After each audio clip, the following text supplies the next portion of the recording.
L'Institut universitaire Saint-Pédis a été fondé en 1980 par des professeurs d'université qui étaient désireux, après mai 68, de bâtir une véritable université catholique dans le but de transmettre tout ce patrimoine très riche qui constitue notre culture gréco-latine et notre culture chrétienne, catholique. Et formations qui ont été créées dès le début de l'Institut universitaire Saint-Pédis, lettres classiques, philosophie, histoire, sont des matières, des disciplines nobles qui justement font cette transmission, opèrent cette transmission de tout ce patrimoine ancien qui est une véritable richesse pour nos étudiants.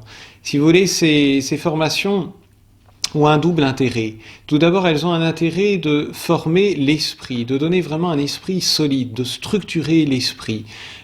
Par exemple, en philosophie, lorsqu'on étudie des concepts, lorsqu'on réfléchit sur la liberté, sur la vérité, sur l'homme, eh bien, on va très régulièrement manier les concepts, les distinguer, les analyser. En philosophie, comme en histoire, on va faire des études de texte, des études d'auteur, de pensée.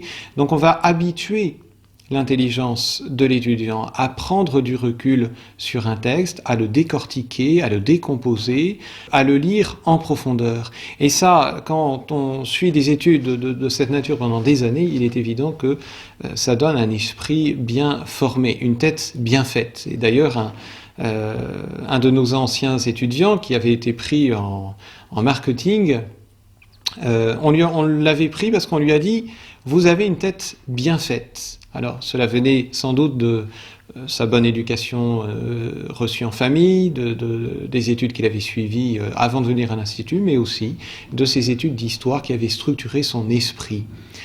Ça, c'est un premier avantage que donnent ces formations, structurer l'esprit. L'esprit d'analyse, l'esprit de synthèse, l'esprit de nuance. Mais il y a un autre avantage, c'est que ces filières, ces disciplines nous mettent en contact avec les chefs-d'œuvre du passé. Autrefois, on parlait des auteurs. Le mot auteur vient du latin augere, augmenter, faire croître, c'est-à-dire que ce sont, parmi toutes les œuvres qui existent et tous les auteurs qui existent dans le passé, les meilleurs qui ont été sélectionnés par le temps finalement, par le tamis du temps, et qui donnent accès à des réflexions, à des vérités, à des expériences tout à fait éminentes, tout à fait élevées.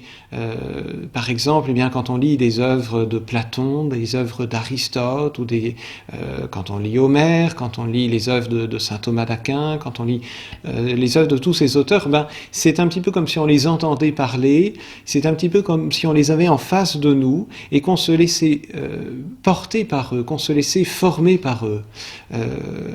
Jacqueline de Romilly faisait référence à cet exemple de plusieurs textes, notamment sur la vertu. Les Grecs étudiaient beaucoup la vertu, et ces discussions sur la vertu, on pourrait parler aussi de discussions sur la démocratie, sur la vérité, faisaient réfléchir les étudiants qu'elle avait en face d'elle, leur faisaient découvrir des aspects de questions qu'ils n'avaient jusqu'alors pas soupçonnés, leur faisaient vraiment découvrir une partie importante de la vérité.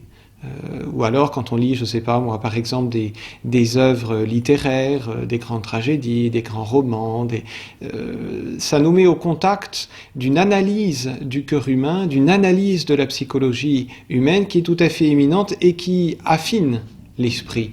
Ou encore quand on regarde les chefs-d'œuvre de la chrétienté, eh bien ça nous met face aux plus hautes vérités de notre civilisation.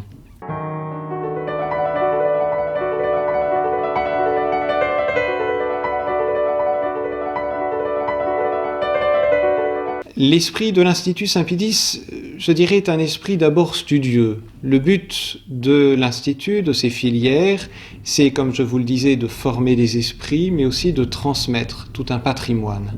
Alors on s'efforce de développer chez les étudiants cet esprit studieux par tout d'abord un contrôle continu qui compte pour 30% de la moyenne générale et qui se décompose en interrogations de cours, en devoirs sur table, donc les dissertations, des commentaires de textes qui préparent l'étudiant aux examens terminaux, au style d'exercice qu'il aura en examen et qui développe sa capacité à argumenter, à développer sa pensée, à l'exprimer. Ça passe également par des présentations de dossiers, soit par écrit, soit par oral.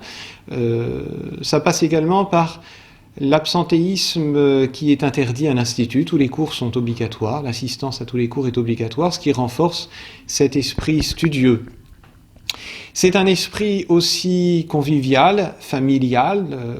Notre institut est une structure relativement restreinte et donc il y a une proximité entre les étudiants eux-mêmes, il y a une proximité avec le corps professoral, il y a une proximité avec la direction, avec quelques prêtres qui sont dans la maison, qui favorise eh bien, justement cette amitié entre les élèves et les maîtres, qui favorise l'amitié entre les étudiants eux-mêmes, donc atmosphère familiale, conviviale. Et puis, bien évidemment, c'est une atmosphère chrétienne, catholique. Nous avons une chapelle où se trouve la présence réelle. Il y a la messe hebdomadaire, la messe quotidienne, la messe qui est, célébrée quotidiennement à l'Institut Saint-Pédis, qui est facultative, qui est libre. Chaque étudiant peut aller à la messe s'il le souhaite. Ça passe aussi par l'état d'esprit qui règne bien évidemment dans toute la maison, dans tout ce cadre qu'est l'Institut Saint-Pédis.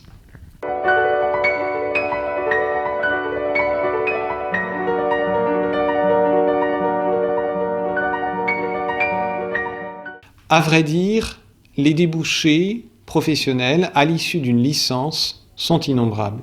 C'est quelque chose qu'on ignore souvent aujourd'hui en France. On s'imagine que si on fait une licence de lettres classiques, français, latin, grec, on est en quelque sorte contraint, obligé d'être professeur et qu'il n'y a que cette voie-là. En réalité, c'est très différent. En réalité, en France, le diplôme de licence est comme un sésame qui permet d'intégrer de très nombreux masters qu'on appelle professionnalisants, c'est-à-dire au terme de la licence, donc Bac plus 3, on intègre ce qu'on appelle un master professionnalisant, Bac plus 4, qui dure 1 ou 2 années pour faire un master complet, et au terme de ces 2 années de master, eh bien, on reçoit un diplôme professionnel, et là on peut entrer sur le marché du travail. Et ça peut être un master professionnalisant, ça peut être entrer dans des écoles de commerce. Donc par exemple, on a plusieurs étudiants qui, après une licence d'histoire, de philosophie, de lettres classiques, sont entrés en école de commerce. Ça veut dire que ces étudiants n'ont pas fait les écoles préparatoires, les 2 années, ni la première année d'école de commerce, mais ça signifie qu'ils sont entrés directement au niveau Bac plus 4, en 2e année d'école de commerce. Alors, je trouve la formule excellente parce que pendant 3 ans, ils reçoivent une formation qui est extrêmement enrichissante pour l'esprit, que ce soit en histoire, en humanité, que ce soit en philosophie. Et après cette formation à la fois structurante pour l'esprit et qui en même temps leur apporte de très nombreuses connaissances, ils peuvent intégrer une formation là beaucoup plus professionnelle, beaucoup plus technique, et ensuite aller dans les domaines des finances, dans les domaines de la gestion, dans les domaines des ressources humaines, du commerce, du marketing. On a plusieurs étudiants qui ont fait cela. Ils peuvent également, au terme d'une licence, passer tous les concours de la fonction publique, la catégorie A, et avoir très rapidement un statut de cadre dans la fonction publique avec une évolution, une possibilité d'évolution de carrière tout à fait intéressante pour un jeune. Quand je rencontre d'anciens étudiants, je leur pose la question de leur carrière professionnelle, de ce qu'ils ont fait après l'institut. Je leur demande systématiquement si le salaire qu'ils reçoivent leur permet d'assurer la subsistance d'une famille en particulier, d'une famille dans la tradition, famille nombreuse, école privée, et la réponse est unanime. Les métiers qu'ils ont après ces licences littéraires leur offrent un travail intéressant, non seulement convenablement rémunéré, mais bien rémunéré. J'ai parlé des écoles de commerce, mais on a aussi des étudiants qui sont partis dans le milieu bancaire, dans les métiers d'urbaniste, de successeur généalogiste, dans l'armée. Il y a énormément de débouchés professionnels. Il faut vraiment supprimer de l'esprit cette idée selon laquelle des étudiants dans des filières littéraires sont condamnés, entre guillemets, à l'enseignement, même si l'enseignement reste la voie privilégiée pour nos étudiants et ce qui est un très beau métier aujourd'hui, puisqu'il s'agit de former un homme.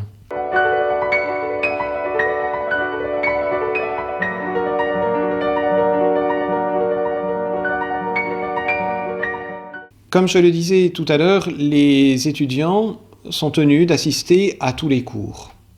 Également, en raison de notre structure relativement restreinte, il y a un contact privilégié, unique avec les professeurs, si bien que les professeurs connaissent très bien leurs élèves, peuvent les aider, les suivre individuellement.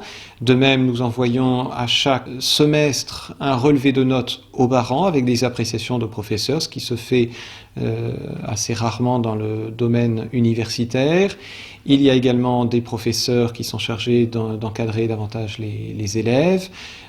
Nous avons aussi mis en place des rendez-vous semestriels 2 fois par an, donc avec moi-même, avec le recteur, pour que je puisse suivre les étudiants, répondre à leurs questions, voir quelles sont leurs difficultés, les aider. Bref, il y a véritablement un encadrement des étudiants.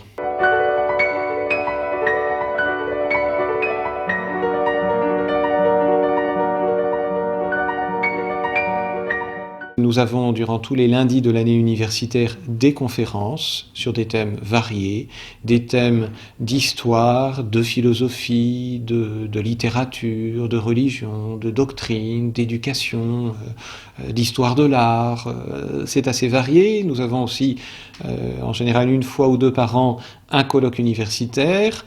Nous avons également des activités à la fois culturelle et ludique.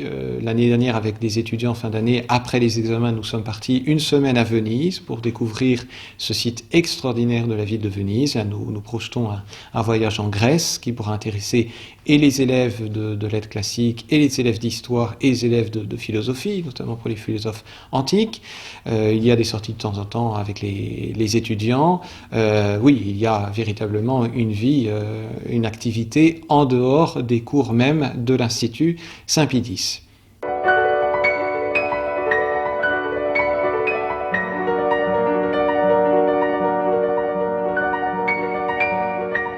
Le site Admission Post-Bac propose aux étudiants de remplir plusieurs vœux de choix d'université, de formation. Donc, si on veut être à l'Institut Saint-Pédis, il faut mettre le vœu, il faut mettre la formation souhaitée à l'Institut Saint-Pédis en vœu 1, 2 ou 3, selon évidemment ses préférences. Et ensuite, eh bien, il y a un entretien avec le recteur, avec moi-même, qui porte sur leur parcours, leur motivation professionnelle, leur motivation pour les disciplines. Nous demandons aussi de remplir un dossier d'inscription.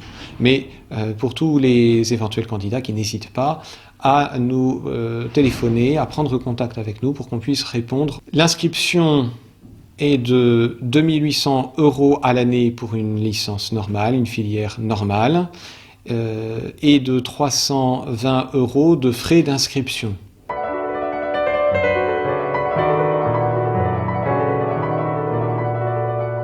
Nous avons une formation d'histoire, une formation de philosophie et une formation d'humanité au niveau licence.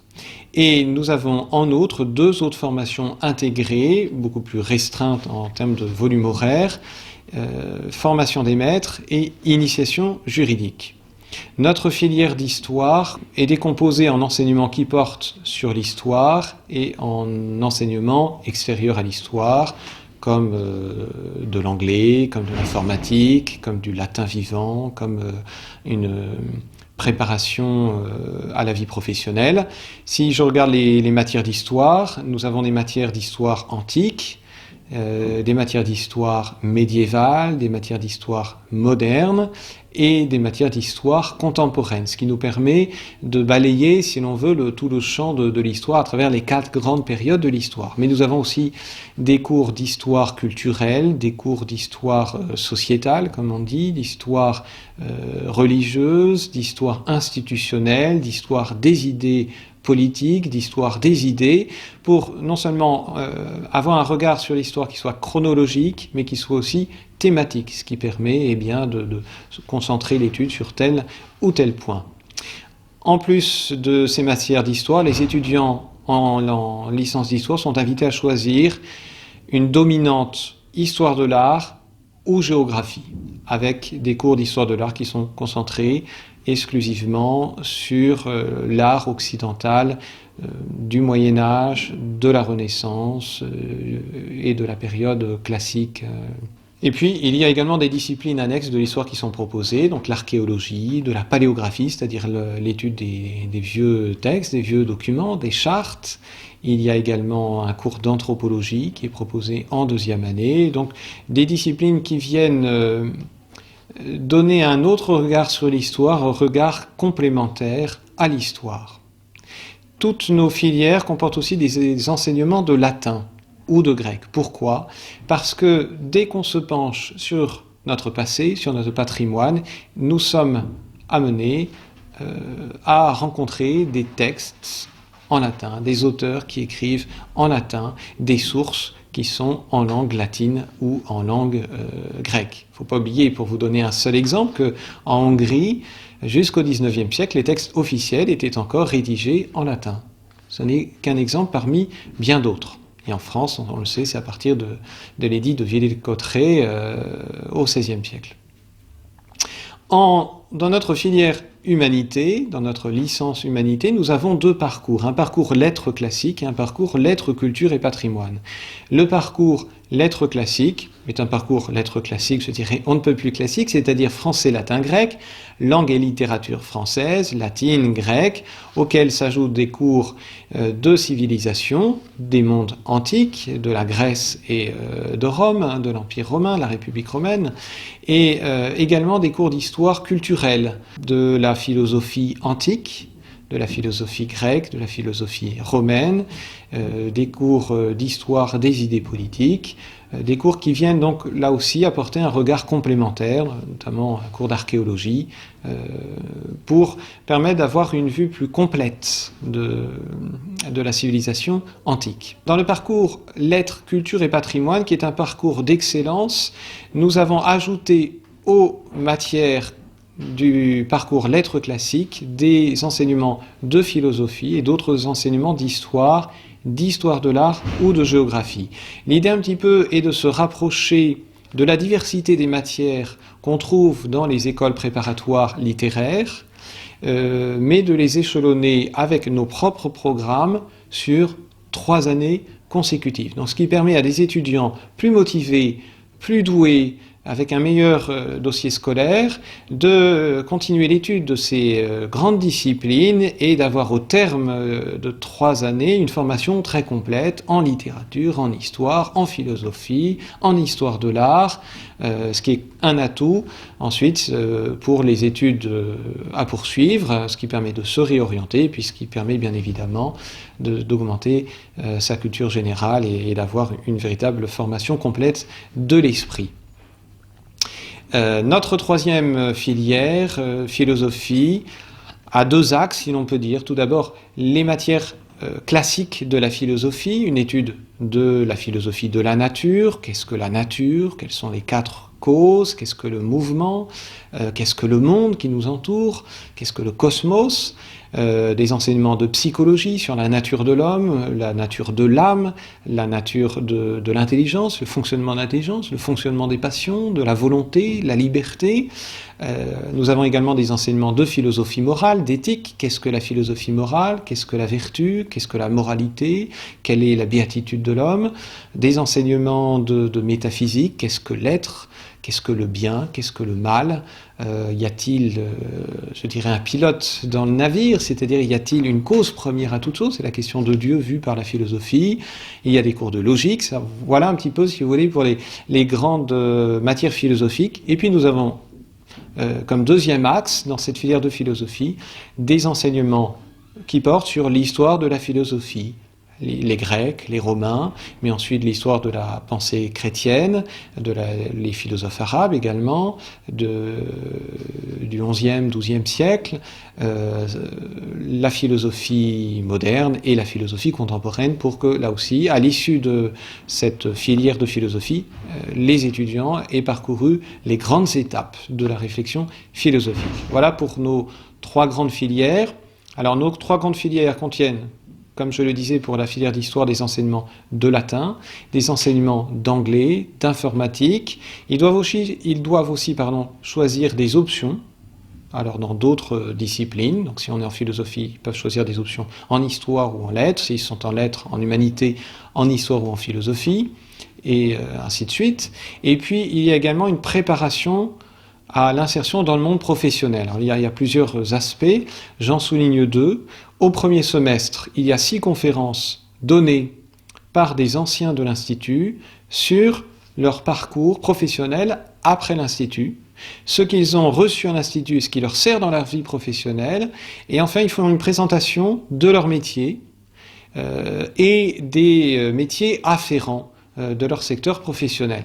Et c'est ainsi que chaque conférence, ou quasiment chaque conférence, donne l'occasion de découvrir véritablement non seulement un métier, mais tout un secteur de métiers. Car il y a finalement des secteurs professionnels qu'on ignore parce que les noms nous sont opaques. Je pense par exemple au métier de documentaliste, ou au métier parfois pour certains de ressources humaines. Que se cache-t-il derrière? Quel est l'intérêt qu'on peut trouver dedans? On a récemment ce qu'on appelle un chasseur de tête qui est venu nous présenter sa formation, donc celui qui cherche pour une entreprise des professionnels au profil adapté. Donc ça, 6 conférences qui permettent aux étudiants de réaliser d'une part qu'ils ont des débouchés après leur licence, et d'autre part de découvrir, peut-être pour certains, le métier qu'ils feront plus tard. Et puis au second semestre, nous avons des enseignements plus pratiques, toujours professionnels, comment faire un CV, comment passer un entretien, comment passer les concours avec succès, différentes applications pratiques de l'insertion professionnelle. Et puis nous avons 2 formations intégrées, formation des maîtres et initiation juridique. La formation des maîtres est une formation purement privée, avec un diplôme privé. Initiation juridique, c'est la même chose.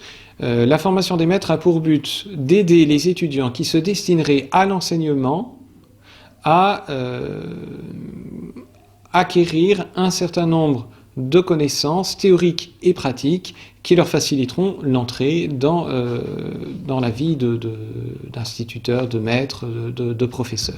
Donc une partie théorique, qu'est-ce que l'éducation chrétienne, quelles sont les différentes pédagogies qui existent, avec un regard bien sûr critique, un recul sur ces méthodes, avec également une approche, je dirais, plus pratique, plus pédagogique. Comment fait-on cours? Comment prépare-t-on un cours? Comment prépare-t-on une interrogation? Comment fait-on un barème? Comment corrige-t-on des élèves? Comment gérer la relation avec les parents pour une collaboration, une coopération efficace avec les parents?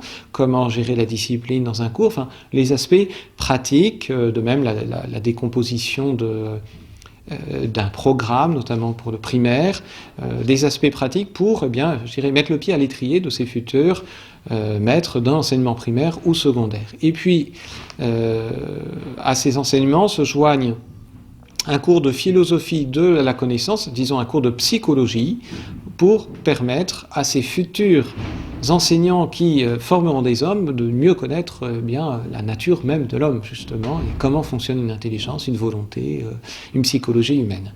Donc, des cours de pédagogie, des cours de psychologie.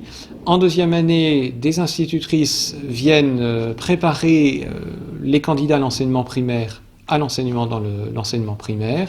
Et puis, il y a également 2 stages 2-3 semaines minimum dans des établissements scolaires, eh bien, pour apprendre sur le terrain le métier et puis aussi pour voir si on est fait ou pas pour ce genre de profession.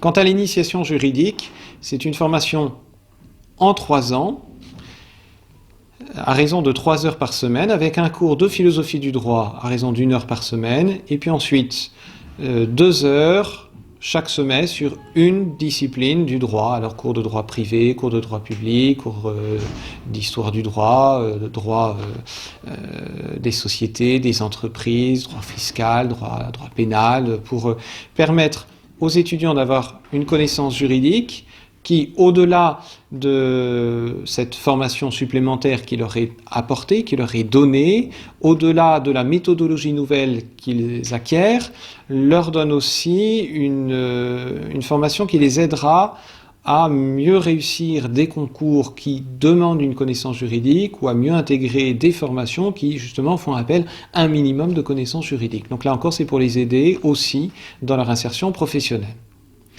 La formation des maîtres se tient sur 2 années à raison de 4 heures hebdomadaires.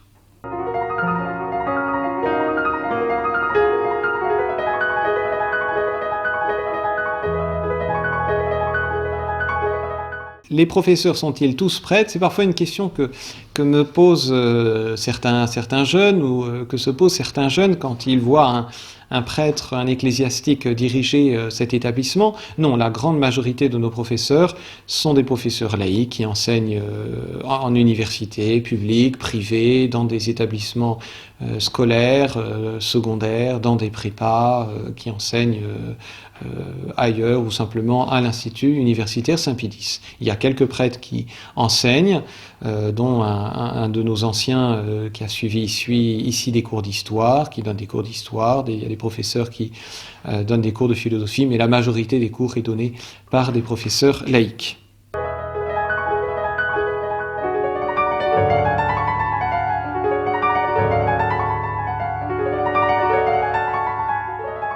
Notre diplôme d'histoire et d'humanité sont des diplômes d'État, délivrés directement par le rectorat de l'Académie de Paris.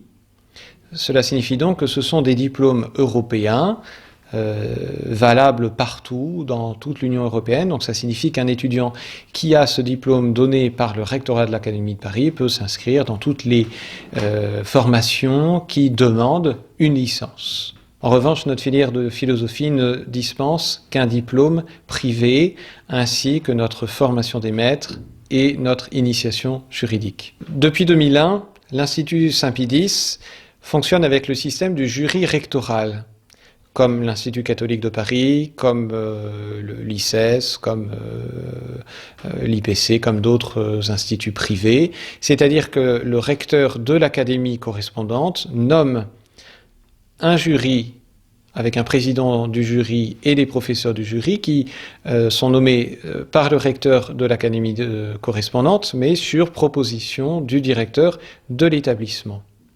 Ce jury examine les résultats des étudiants pour voir s'ils sont admis ou non, avec mention ou pas, et les examens sont passés à l'Institut Saint-Pie-X, corrigés par les professeurs de l'Institut Saint-Pie-X sur les programmes de l'Institut universitaire Saint-Pie-X. Donc ça veut dire qu'il y a véritablement une spécificité de nos programmes qui est ensuite validée par le jury rectoral, par le rectorat de l'Académie de Paris. Nous avons également l'habilitation à recevoir des élèves boursiers en histoire.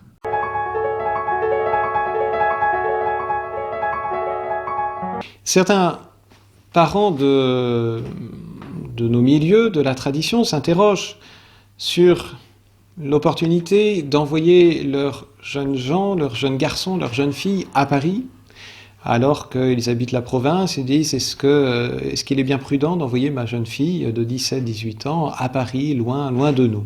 Alors, il est bien évident qu'il y a toujours un risque pour une jeune fille qui quitte sa famille d'être un petit peu déboussolée par l'esprit du monde, c'est entendu. Mais je dirais, l'Institut Saint-Pie-X est comme une sorte de sas entre la pension, dont beaucoup de nos élèves sont issus, et la vie dans le monde. Donc ici, il y a un certain règlement dans l'Institut qui est plus souple que dans une pension. Et après leur sortie de l'Institut, évidemment, les étudiants sont libres. Mais je dirais, cette transition dans la vie du monde se fait justement par l'Institut Saint-Pédis de manière progressive. Alors ensuite, bien évidemment, aux parents d'être attentifs, de suivre leurs enfants et de les inciter à profiter des bons mouvements de jeunesse, des autres activités qui peuvent les enrichir, qui peuvent continuer leur éducation. Il faut préciser que l'Institut Saint-Pédis est au cœur de Paris, dans le 6e arrondissement. Nous sommes donc à 2 pas de grandes richesses de France, de la capitale. Je pense au musée du Louvre, je pense au musée du Moyen-Âge de Cluny, je pense aux autres musées de la capitale. Il y a chaque année des expositions intéressantes.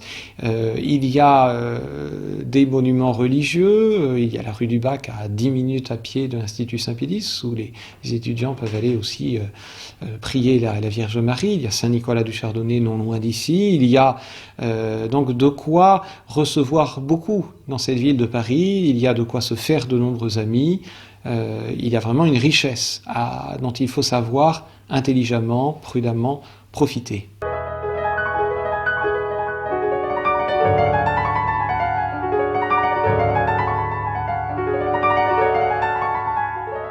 Le dossier d'inscription se trouve sur le site de l'Institut universitaire Saint-Pédis et j'invite tous ceux qui nous écouteront à aller sur le site de l'Institut Saint-Pédis.